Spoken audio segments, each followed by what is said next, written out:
মাটনের নাল্লি খেতে কারা কারা পছন্দ করো? আমি তো দারুণভাবে করি। সকাল সকাল কফি খেয়ে দুজন মিলে বেরিয়েছিলাম একটা গুরুত্বপূর্ণ কাজে। কাজের শেষে একটু দাঁড়াতেই এই যে এটাকে দেখতে পেলাম। কি নাম বলতে পারবে তোমরা? মিও আমরে গেলাম, সেখানে আর একজনের সাথে দেখা হলো, কিন্তু সে বিশেষ পাত্তা দিল না।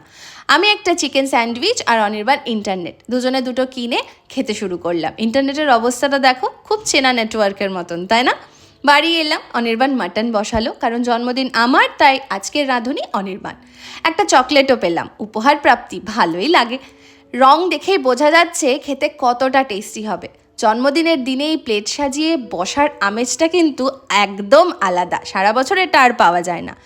শুরুকটানা, আমি নাল্লিকে শুরুকটানা বলি, তোমরা কে কি বলো গো? মাটনটা দুর্দান্ত বানিয়েছিল, আর তার সঙ্গে কাজু কিশমিশ পোলাওয়ে হালকা গোলাপ জলের গন্ধ, দারুণ লাগছিল খেতে।